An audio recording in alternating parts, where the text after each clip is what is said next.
Bonjour Fabien. Bonjour Jean-Yves. Alors, quelles sont les tendances aujourd'hui sur l'immobilier en fait à Nantes? Alors l'immobilier à Nantes, bon, la météo de l'immobilier, elle est pas très bonne, elle est un petit peu pluvieuse en ce moment. C'est-à-dire qu'on a eu le pic de l'immobilier en mi-2021 et depuis des baisses de prix sur l'immobilier. Il y a quand même de l'immobilier qui résiste mieux que d'autres, notamment les petites surfaces situées aux abords du centre-ville de Nantes, mais d'autre part pour des biens qui sont à Saint-Herblain, Orvaux, sur des appartements de 80-90 mètres carrés. Malheureusement, il y a quand même une baisse de prix que j'estimerais entre 15 et 20%. Mais sur ces derniers mois, on voit une stabilisation des prix, on voit davantage d'acquéreurs, et ça, je pense que c'est lié au taux. Qu'est-ce que tu en penses? Oui, tout à fait. Alors, c'est vrai que les taux ont quand même évolué à la hausse ces derniers mois, ces dernières années. Il y a eu en fait véritablement en 2022 une hausse amorcée au niveau des taux d'intérêt, hein. On était autour des 1% au plus bas et ensuite on est même monté, c'était en novembre-décembre 2023 jusqu'à des taux à 4,50 environ sur 25 ans. Donc c'est assez conséquent. Par contre, on voit que depuis décembre 2023, il y a une baisse en fait qui a été amorcée. Aujourd'hui, on a des taux qui se situent davantage en fait aux alentours des 3,50, 3,40 sur 25 ans. Donc on voit que bon, ça a quasiment baissé d'1%. Donc ça, c'est plutôt pas mal. Pour le coup, Et euh, moi, de mon côté, je l'ai ressenti dans l'immobilier. Il y a eu davantage d'acquéreurs quand il y a eu ces baisses qui ont été annoncées. Et malheureusement, bah, avec les législatives du mois de juillet, ça a un peu cassé la dynamique, mais c'était vraiment reparti. Il y avait beaucoup plus d'acquéreurs. Et là, avec les incertitudes politiques, on va dire qu'il y a des gens qui ont retardé énormément leurs projets, ou d'autres qui ont pensé qu'il allait avoir vraiment des prix qui allaient se casser la figure de 30-40%, ce qui n'a pas lieu. Et aujourd'hui, les gens qui ont retardé, bah, font leur projet aujourd'hui parce que ne veulent plus repousser et se rendent compte qu'il n'y aura pas de cassure sur les prix de l'immobilier, mais simplement ça va osciller un petit peu à la baisse, un petit peu à la hausse avant une éventuelle reprise, mais qui sera pas avant, je pense, dans 1 an ou 2 ans. ok, bah, très bien. Après, juste une petite parenthèse aussi, ce qui n'a pas aidé, je pense, vis-à-vis des acquéreurs, c'est que bon, certes, par rapport à, comme je le disais, à 2021, quand les taux étaient au plus bas, leur capacité d'emprunt a été fortement réduite. Exactement. Donc ça, c'est quand même un point qui est déterminant aujourd'hui, quand bien même il y a une baisse des taux, mais il y a aussi ces fameux 35% d'endettement. Et ça, c'est compliqué, parce qu'aujourd'hui, on voit que le reste à vivre n'est pas aujourd'hui vraiment pris en considération dans le cadre de l'analyse, en fait, une vision, on va dire, globale financière d'un acquéreur ou des acquéreurs. Et du coup, ça pèse énormément, en fait, à ce niveau-là. Vous avez beaucoup de personnes, en fait, qui seraient en capacité aujourd'hui à aller financer un bien, mais ils se retrouveraient sur du 40, 42, 43% d'endettement avec un très bon reste à vivre. Et ces personnes-là, bah, malheureusement, aujourd'hui, elles sortent du marché d'une certaine manière, Mm. même si, je mets toujours des guillemets par rapport à cela, il est possible, mais c'est une minorité, hein, de faire exception, demander des dérogations dans certains cas de figure. Mais malheureusement, aujourd'hui, il y a encore une trop grande partie en fait de ces personnes qui sont exclues du marché, malheureusement. Et on voit aussi des personnes qui financent financent de plus en plus avec de l'apport, un apport de plus en plus conséquent, tu dois le voir au quotidien. Exactement, parce que ce qui se passe, c'est que notamment pour les primo-accédants. Alors, j'embraye directement sur les primo-accédants parce que eux, à mon sens, c'est eux qui ont été véritablement pénalisés. Donc, du fait de la hausse des taux, premièrement, du fait que derrière malgré la baisse des taux aujourd'hui, bah derrière l'immobilier n'a pas véritablement baissé ou pas autant que les taux ont augmenté. Donc ils ont été pénalisés en termes de capacité d'emprunt et ils ont été aussi pénalisés au niveau de fait du montant d'apport qu'on leur demande aujourd'hui pour concrétiser leur projet. Alors pour pallier à cela, on a aussi beaucoup et on le voit de plus en plus pour rebondir par rapport à ce que tu disais, une augmentation en fait de l'apport qui est générée généralement par des donations familiales. Et ça, Mhm. on se rend compte qu'aujourd'hui, bah, c'est quelque chose qui revient de plus en plus. C'est limite devenu un petit peu récurrent et limite un mode de financement qui commence à être ancré de plus en plus. Exactement. Voilà. Donc, bon, ça peut solutionner certains financements, ça peut aider, c'est un coup de pouce. Après, ce qu'il faut savoir, et je rebondis aussi par rapport à cela, on sent aujourd'hui qu'il y a quand même les banques qui ont envie concrètement d'essayer de trouver, j'en parle souvent dans mes vidéos, mais des stratégies en fait pour se démarquer en fait commercialement de la concurrence, hein, clairement, en mettant en place des pré-D, notamment pour les primo-accédants. Euh, bon, c'est pas mal dans l'absolu, mais ça solutionne pas tout. Aujourd'hui, la vraie problématique, on la connaît, c'est que les taux en fait ont trop augmenté. L'immobilier n'a pas assez baissé, hein, clairement.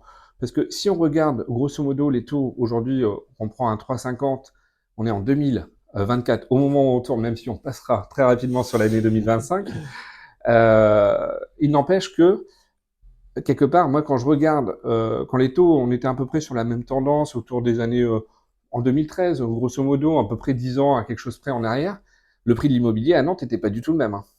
Oui, alors là, je vois qu'il y a un match qui s'amorce entre la défense. Jean-Yves pense que c'est les prix de l'immobilier qui devraient baisser, et moi pas. Je vais vous expliquer pourquoi et ma position. Elle est très simple, c'est que quand quelqu'un achète un bien immobilier, il va payer, généralement, il y a une agence, donc des frais d'agence, plus des frais de notaire. De ce fait, il va jamais avoir envie de vendre au même prix. Enfin, il va toujours, quand il va vouloir vendre, il va toujours vouloir intégrer les frais qu'il a eus et les éventuels travaux qu'il a réalisés. C'est-à-dire que si il a l'occasion de vendre à un prix inférieur, il va sûrement ne pas vendre. Et par contre, si le prix est supérieur, il va vouloir vendre. C'est tout naturel, tout le monde ferait pareil. De ce fait, dès qu'il y a une baisse, ceux qui peuvent retarder leur vente ne le font pas. C'est-à-dire que quand quelqu'un investit dans un investissement locatif, au moment de la revente, s'il n'est pas obligé de revendre, il va toujours attendre le meilleur moment qu'on lui annonce que l'appartement a pris 30 ou 40% pour vendre son bien immobilier. À l'inverse, s'il pense qu'il va faire une moins-value, il ne va pas vendre son bien immobilier. C'est très logique et du coup, il y a cette logique-là qui se fait au fur et à mesure des années, mais il faut imaginer que du coup, on est sur des prix qui sont inflationnistes et c'est mécanique. Puis aussi la ville de Nantes qui s'est fortement développée. Mécaniquement, quand on a un bien aux abords du centre-ville de Nantes, c'est des biens qui prennent de la valeur puisqu'il y en a de moins en moins. Il faut démolir des maisons pour construire des immeubles neufs. L'immobilier neuf, il y a très peu de construction en ce moment et c'est sur des prix qui sont très élevés. Donc de ce fait, on arrive à des choses qui sont rares. Et comme vous savez, dans l'immobilier, il faut privilégier un bel emplacement. Avec un bel emplacement, c'est quand même l'assurance de pouvoir revendre avec une potentielle plus-value d'ici quelques années. Ouais, complètement. Alors c'est vrai, mais il y a quand même beaucoup en fait aujourd'hui de personnes.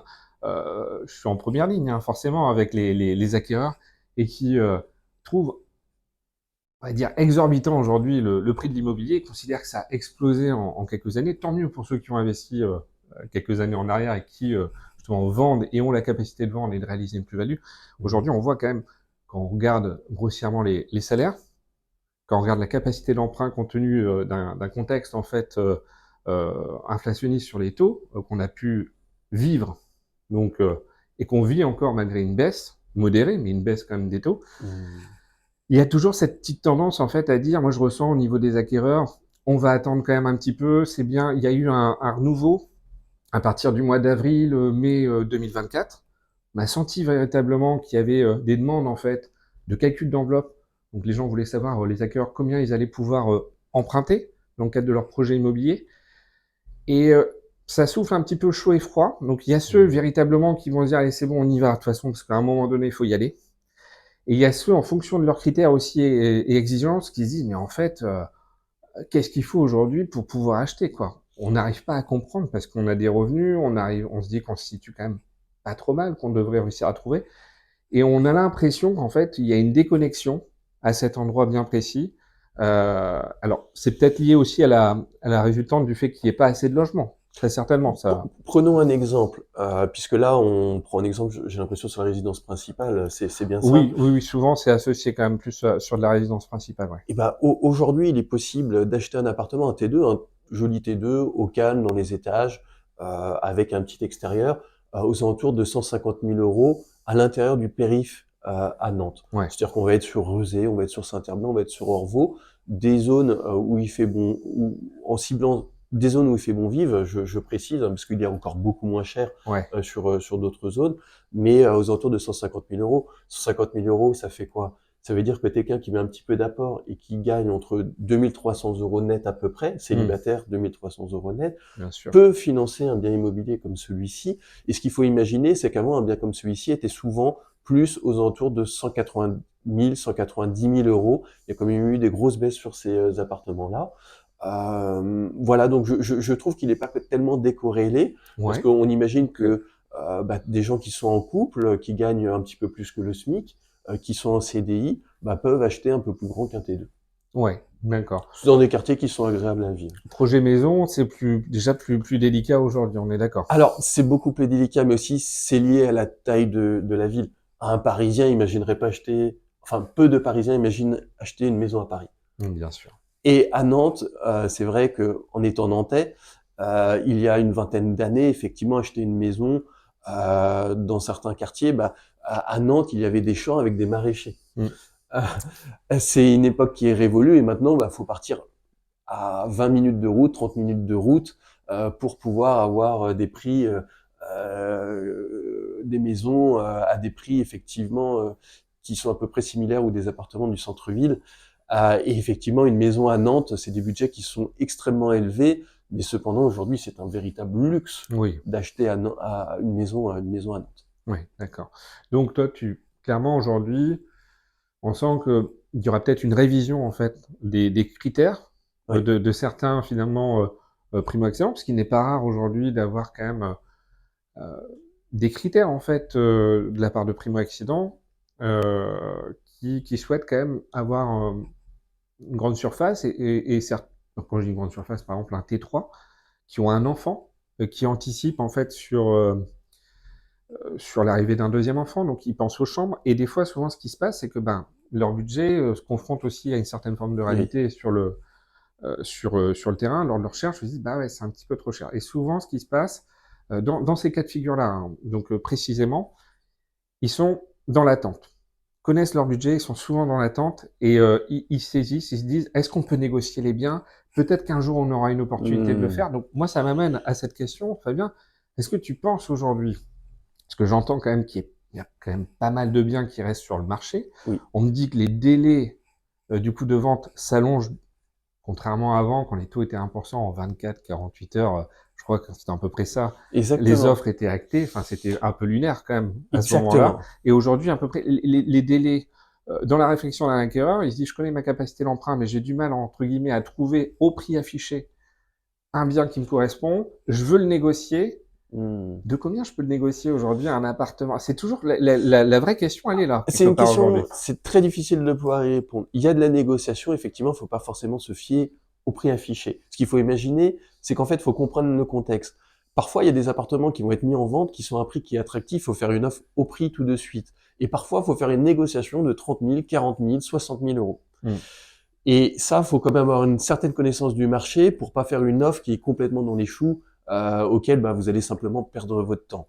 Ce qu'il faut, c'est analyser quand même certaines choses. Ça va dépendre du quartier, ça va dépendre du bien. Si vous êtes aux abords du centre-ville, vous êtes boulevard Guisteau, vous êtes à Saint-Félix, sur un bien avec aucun défaut, très agréable à vivre, côté court, balcon, belle copropriété et ainsi de suite. Moins 50%. Là, vous allez sûrement avoir peu de négociations s'il vient d'être mis à la vente. Au contraire, s'il a été mis en vente il y a 3 ou 4 mois, faut imaginer un vendeur. Le vendeur, peut-être qu'il peut être pressé. Ça aussi, c'est une indication. Hmm. Par exemple, il aurait fait un pré-relais ou quelque chose comme ça. Il a besoin de vendre son bien immobilier. Il a peut-être acheté aussi il y a longtemps, donc peut-être qu'il est en plus-value sur le bien immobilier, ce qui va l'aider à faire une concession sur le prix. Et à ce moment-là, il y aura une véritable négociation. Il faut imaginer que le vendeur va se dire, la dernière visite, c'était il y a un mois. Là, j'ai quelqu'un avec un financement validé, qui est prêt à faire une offre. Il va entendre vouloir faire une négociation.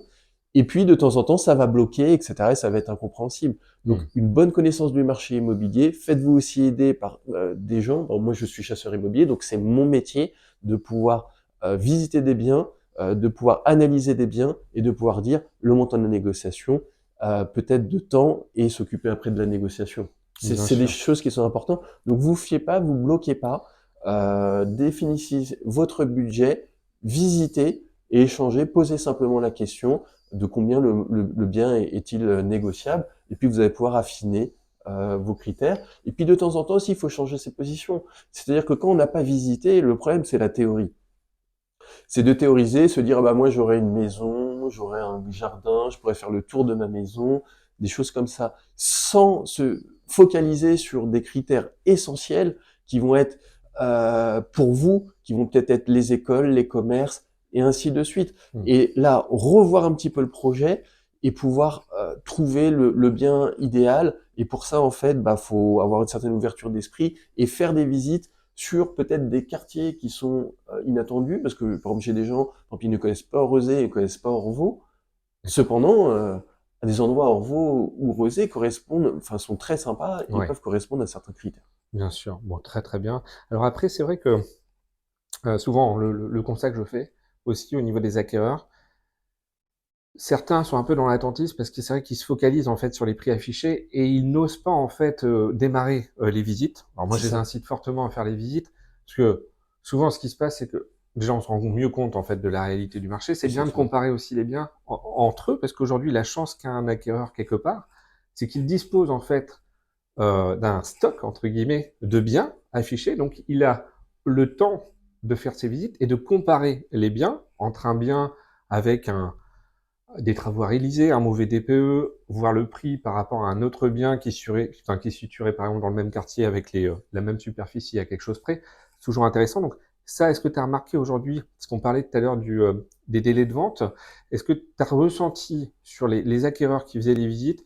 un temps de latence, quelque chose qui s'est rallongé, et pourquoi ça s'est rallongé? Oui, parce que avant, un bien pouvait se vendre en 2021, ça se vendait, un bien sans défaut, se vendait en 48 heures à peu près. Sur les moyennes, on était sur un mois sur la région, nous sommes passés à 3 mois. Hmm. C'est des moyennes, donc certains vont se vendre au bout d'une semaine, un mois, et d'autres vont se vendre au bout de 6 mois, 7 mois. Euh, Aujourd'hui, les acquéreurs, ils font plusieurs visites, comparent et après font une offre. Attention quand même à pas laisser traîner les choses. Ça sert à rien de laisser traîner 15 jours. Je vois des gens qui visitent et qui disent ça pourrait être mieux, ça pourrait être mieux. Ah non, mais il pourrait avoir, ça répond pas à tel critère.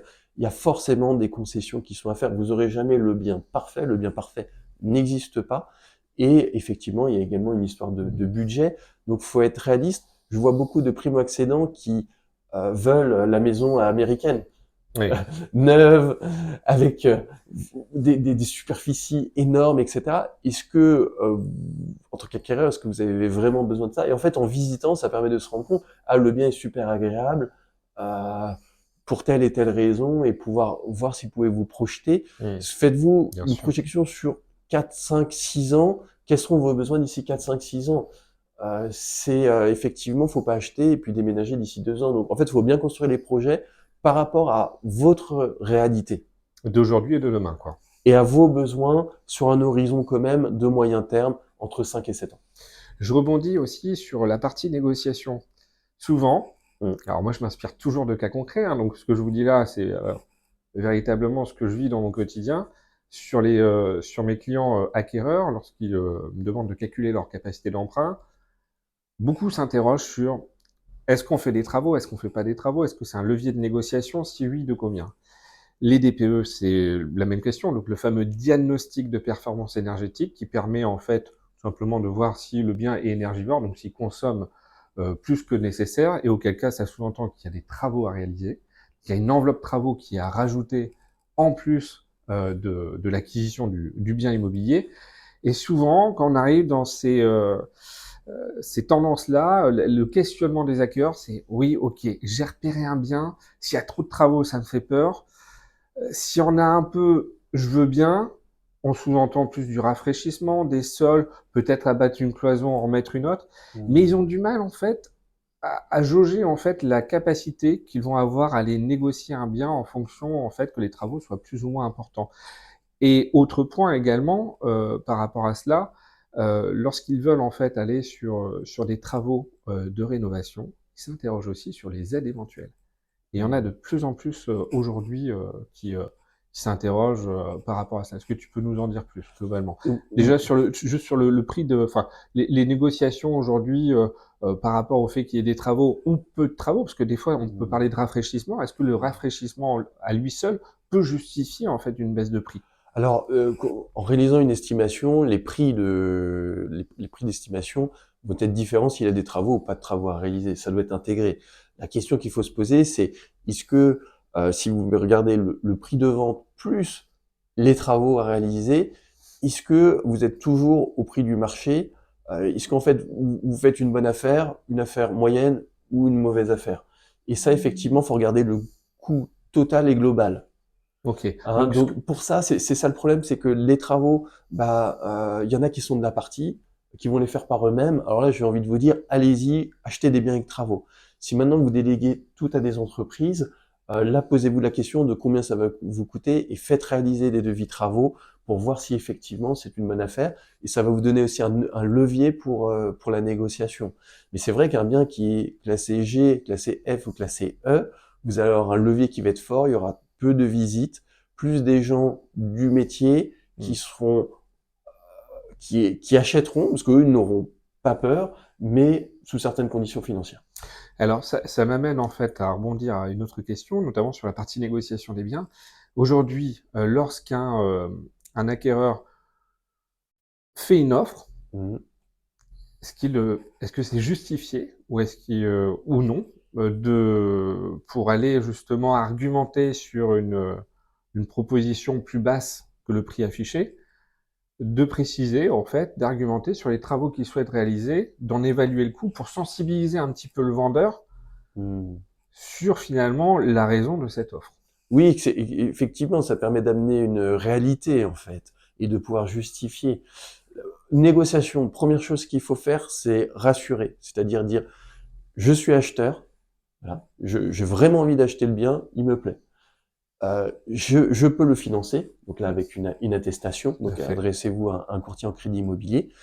Par la suite, vous puissiez justifier pourquoi vous faites la négociation. Et en fait, ça va avoir une résonance. Si le vendeur, normalement le vendeur va bien comprendre que effectivement c'est pas pour une raison X ou Y, ça va être une volonté. Ça peut être, bah voilà, mon financement peut aller que jusqu'à tel montant. Mm, Je peux acheter votre bien immobilier, tout mais à à fait. tel montant. Je peux l'acheter, mais je vais devoir réaliser des travaux pour telle raison. Et voilà les devis travaux, c'est tel montant, etc., etc. Après, il faut savoir qu'il y a des biens qui sont mis en vente sur le marché. Normalement, une agence va estimer le prix du bien avec une réalité. Mm, C'est-à-dire que va dire, bah voilà, telle classe énergétique, bah c'est moins 10%, moins 15%, moins 20%. ouais. De temps en temps, ça ressort et de temps en temps, ça ressort pas. Donc, il faut faire attention. Des fois, c'est bonnes affaires. Il faut faire attention aux fausses bonnes affaires. Ça demande quand même plus d'expérience. Si aujourd'hui, vous êtes vraiment primo-accédant, vous souhaitez pas vous faire accompagner, vous souhaitez le faire par vous-même, faites des choses simples. Oui. Faites des choses simples. Achetez un appartement avec un bon DPE dans un bon quartier, etc. Achetez de la qualité, en fait. Mm, Achetez un bien immobilier sur lequel vous posez aucune question, il vous plaît, il va être un certain prix, certes, hein, parce que aujourd'hui, sur Nantes, un bien comme ça dont je parle, quand on est aux abords du centre-ville, on va sûrement être sur les 4 500 € du mètre carré, mm, net vendeur. ouais. Cependant, c'est un bien de qualité, vous ne serez pas déçu de votre acquisition, vous Mm. n'aurez pas de travaux à réaliser, et puis c'est des emplacements qui vont se valoriser au fur et à mesure du temps. Ok, très bien. Je rebondis par rapport à ce que tu disais sur la capacité d'emprunt. Moi, quand je calcule les capacités d'emprunt pour mes clients, généralement, ce qui se passe, c'est que on détermine une fourchette, donc de base, en fonction de leurs critères. Il faut savoir qu'aussi, ça c'est véritablement important. Euh, Là, je vais valoriser un peu le métier de courtier. Bon, c'est mon rôle hein, en même temps. Mais pour le coup, des fois, j'ai des clients qui me disent, on a déjà fait une simulation avec notre banque, mais on trouve que c'est un peu léger. Ou... Bon, moi déjà, l'objectif, c'est de négocier les meilleures conditions de financement. Donc, in fine, pour le même emprunt réalisé, je vais baisser la mensualité en négociant le taux d'intérêt et l'assurance du prêt et les frais de dossier bancaire notamment. Ceci étant, il faut savoir qu'on a accès à un panel de banques Mm. divers et variés. Toutes n'ont pas les mêmes appréciations sur des notions, des fois de revenus, mais aussi sur des montages financiers. J'ai d'ailleurs fait une vidéo récente où j'expliquais que il y avait la possibilité pour certains primo-accédants qui achetaient donc leur résidence principale. Généralement, c'est associé à ceux qui ont moins de 30 ans, grossièrement, peuvent bénéficier aussi d'un taux zéro. C'est un prêt bonifié. Pas le fameux prêt réglementaire, prêt à taux zéro, mais vraiment un prêt bonifié. Je pense que c'est quelque chose qui va évoluer dans le temps, à mon avis, hein, sur les primo-excédents. Parce qu'aujourd'hui, les banques, certaines banques qui font pas spécifiquement en fait de prêts à taux bonifiés, les taux varient d'un établissement bancaire à un autre et évidemment d'une région à une autre également, hein, parce que les besoins sont pas les mêmes d'une région à une autre. Donc à Nantes spécifiquement, on voit que la problématique pour ces jeunes acquéreurs notamment, c'est de se loger, c'est de trouver un bien qui correspond du coup à leur enveloppe. Donc en passant par mon biais, c'est vrai que des fois on trouve des leviers, on arrive à trouver cette petite enveloppe en fait supplémentaire qui permet en fait de valider l'acquisition. C'est en cela que c'est véritablement intéressant. Et je vais rebondir sur un autre point. C'est une question qui m'a été posée par un acquéreur également, très pertinente. Bon, c'est intéressant d'avoir ton point de vue. Moi, ça m'interpelle. Demain, il y a un bien, donc X ou Y sur Nantes, un appartement, par exemple, un T2. Il y a deux acquéreurs qui se positionnent sur le bien. Les deux sont solvables. Aucun problème, le financement va passer. Je te présente les deux plans de financement. Un à 34%, l'autre à 27% d'endettement. Côté vendeur, on se dit, entre guillemets, que celui à 27% aura la capacité d'aller encore chercher au-dessus et de fait va éliminer plus facilement celui qui va être déjà au au maximum. Un maximum. petit peu plus que le maximum. Voilà. Donc, on est aussi dans une autre problématique, à mon sens, Bien qui n'est sûr. pas soulignée, mais ce qui veut, enfin, en sous-texte, ce que je suis en train de dire, c'est que aujourd'hui, un primo-accédant qui a potentiellement le budget, qui dit d'ailleurs négociation ou pas, peut se retrouver en concurrence et se faire évincer plus facilement parce qu'il sera au maximum de son endettement ou très proche de son maximum par rapport à une autre offre. Ça sous-entend que, si je raisonne de manière assez basique, qu'une personne qui va être un peu plus âgée va être plus avancée dans sa carrière potentiellement et aura un niveau de rémunération plus important. Bien sûr. Donc les primo-accédants, généralement, quand ils achètent pour la première fois, ils achètent grossièrement entre 25 et 30 à quelque chose près, grossièrement. Donc, j'ai l'impression qu'ils se retrouvent une nouvelle fois pénalisés quand ils se retrouvent en concurrence. Est-ce que toi, tu as eu des cas comme ça, en fait, finalement? Oui, effectivement, ils se retrouvent pénalisés et puis ils sont plus sensibles à la conjoncture en général, Ouais. puisque ils ont moins d'ancienneté dans les entreprises, etc. Et puis leur projet peut changer. Donc effectivement, il y a effectivement, les gens vont souvent privilégier quelqu'un qui est un peu plus établi. Oui, Mais moi, ce que je ressors de ça, c'est tu optimises. C'est ton métier, bien sûr, tu optimises et tu vas chercher les meilleures conditions d'une façon personnalisée. complètement. Moi, je fais la même chose. Je visite des biens, je regarde le bien qui correspond à ce que je comprends bien et j'aide à définir les critères de recherche. Mm. Donc, on va aller cibler des quartiers auxquels ils n'auraient pas pensé, on va aller cibler des types de biens auxquels ils n'auraient pas pensé. Je vais visiter des biens et sur la négociation, je vais pouvoir l'optimiser aussi pour obtenir le maximum de négociations. Et en fait, chacun, à son échelle, amène une expertise et permet d'optimiser le dossier et faire d'un projet qui paraît pas réalisable, devient réalisable et dans les meilleures conditions, et en plus avec de la sérénité. Bien sûr. Alors, ce qui est intéressant, c'est que là, on évoquait un petit peu la résidence principale. On s'est beaucoup intéressé au primo-accédant. Je me pose une question aujourd'hui sur les investisseurs. Donc, les investisseurs aujourd'hui sur Nantes, ils investissent potentiellement dans quel quartier? Quels sont généralement leurs critères et les biens qu'ils vont aller cibler? Parce que moi, j'ai beaucoup d'investisseurs qui m'évoquent quand même, le discours est sensiblement le même, hein, c'est des petites surfaces Des petites surfaces. pour maximiser la rentabilité, c'est Exactement. ce qui me l'explique. Ils cherchent souvent l'autofinancement. Entre guillemets, quand je dis l'autofinancement, c'est donc le loyer qui va aller payer la future mensualité.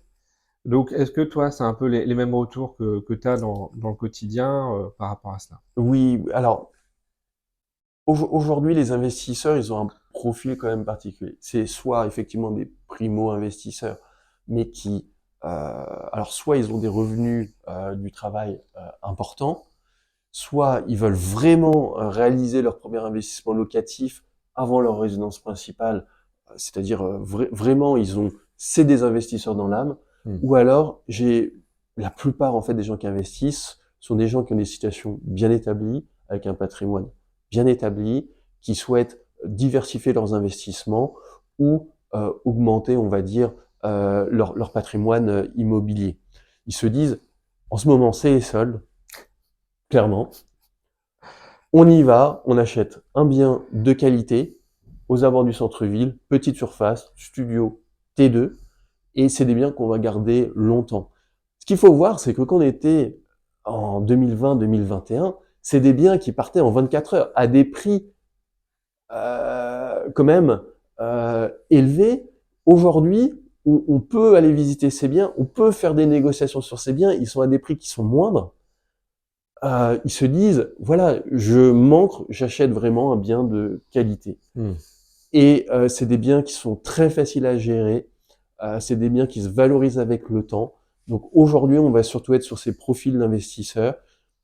Et donc ces profils, bah, on a des gens de la région nantaise, on a également des Parisiens, on a également des gens qui vivent à l'étranger et qui souhaitent bah, diversifier, puis profiter de l'effet levier. On a aussi pas mal de paiements comptants. Moi, j'ai à peu près 30% de paiements comptants. Ah oui, d'accord, Euh, 30% à peu près. Effectivement, Ok. parce que des investisseurs se disent bah, combien je gagne réellement sur mes contrats d'assurance vie, etc., sur ces dernières années. Certains d'autres ont aussi fait des plus-values, ils se disent bah voilà, je vais réallouer un petit peu mon Ouais. patrimoine, ou vont investir avec par exemple 30% d'apport. Ouais. D'accord, ok. Hein. Ok, très bien. Après, il y a la notion des travaux aussi, Oui. côté investisseur, qui doit jouer quand même plutôt pas mal. Il y a une tendance quand même à préférer, quand on est investisseur aujourd'hui à Nantes, préférer en fait essayer d'aller cibler des biens éventuellement à rénover ou Tout, c'est à peu près l'équivalent sur de la résidence principale. Enfin, toi, est-ce que tu vois des changements de comportement à ce niveau-là entre de la résidence principale et de la résidence locative? oui, oui, exactement. Alors, les biens qui vont permettre de faire du déficit foncier sont des biens qui sont recherchés. Donc là, c'est-à-dire qu'il faut une Hmm, bien proportion de sûr. travaux qui sont quand même considérables. Oui. Hein. D'autre part, on a aussi des biens qui sont à rafraîchir Mhm. simplement. Et puis on a des biens avec, on va dire, des travaux intermédiaires. Nous, moi en fait, j'accompagne les clients sur la partie travaux, donc on se ferme pas à dire travaux, pas travaux, etc. Ça va dépendre du client, évidemment, ses appétences, mais comme il peut me déléguer cette prestation, bah on va pas se fermer. Et là, il y a des très bonnes affaires avec des biens avec travaux. Ok, c'est parfait. Euh, Dernier point que je voulais voir avec toi. Mhm. Là, on a échangé sur la situation actuelle.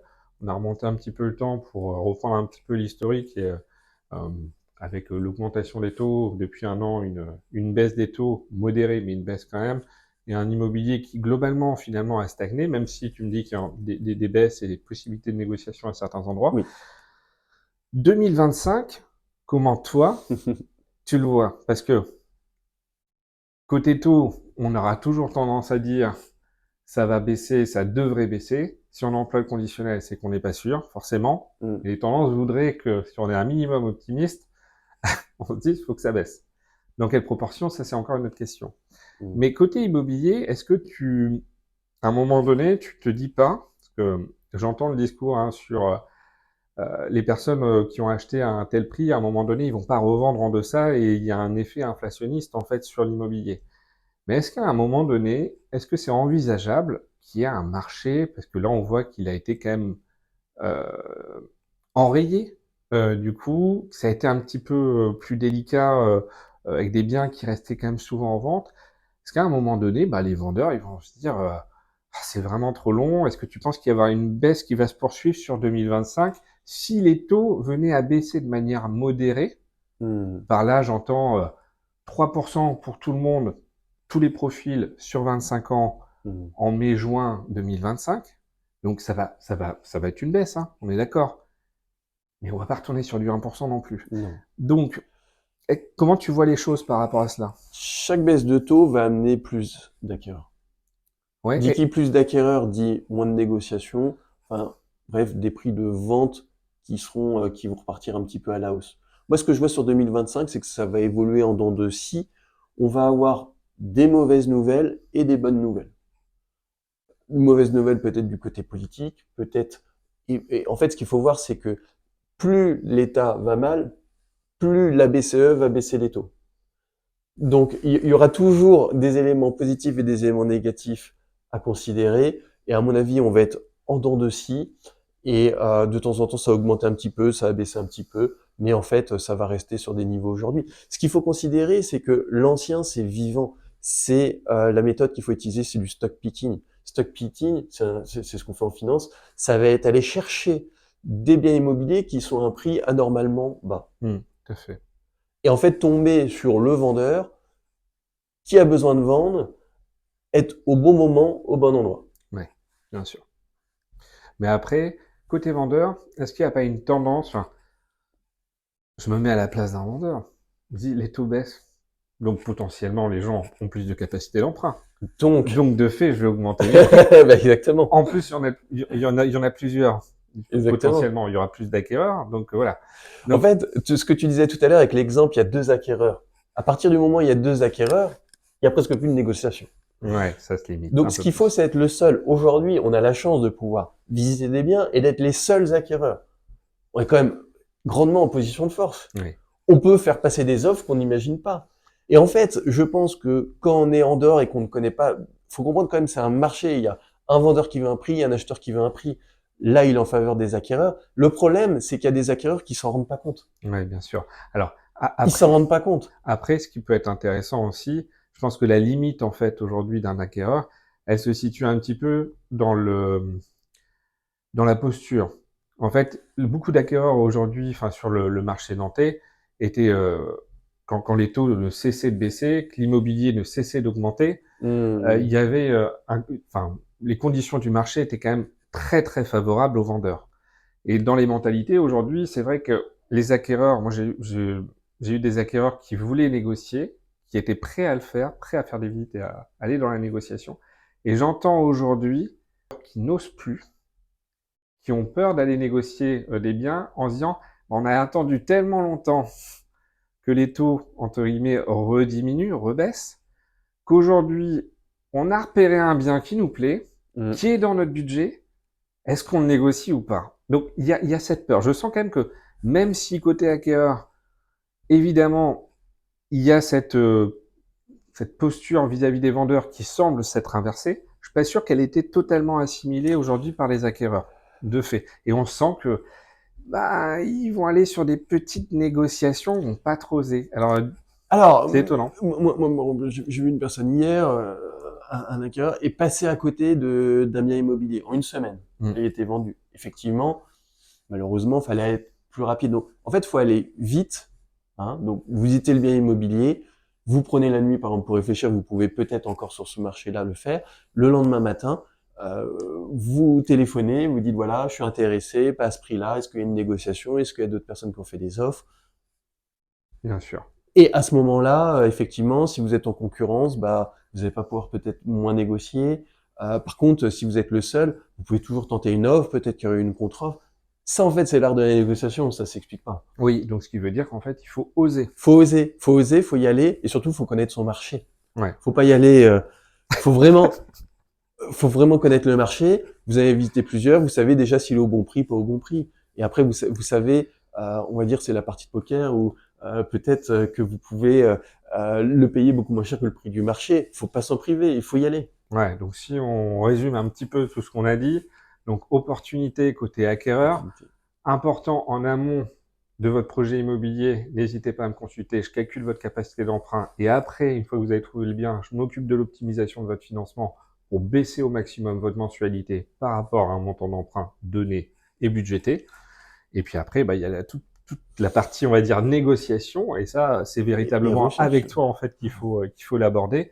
Et après, derrière, voilà, les choses se font, mais en tout cas, il faut véritablement oser.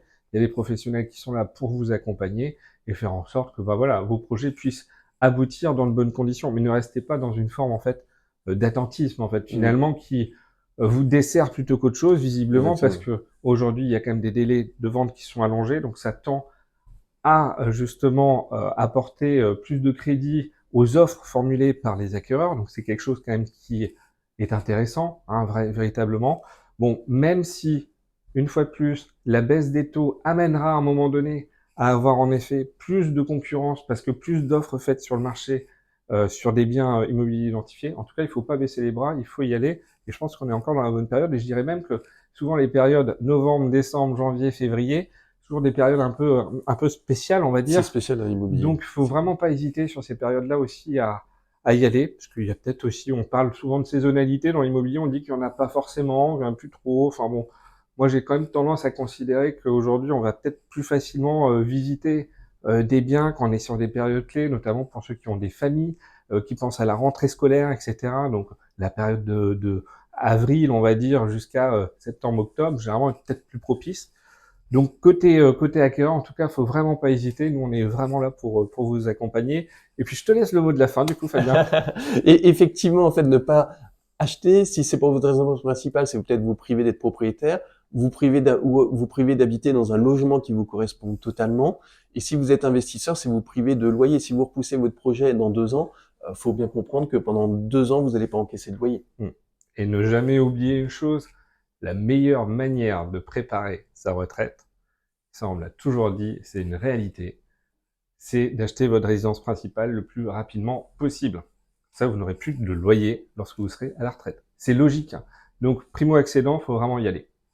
Voilà, soyez optimiste, passez toutes les étapes, visitez, et avec ça, vous allez faire un bon achat. Bon, bah super. Bah merci en tout cas, Fabien. Merci, Jean-Yves. Et puis à très vite. À bientôt pour une nouvelle vidéo. À bientôt.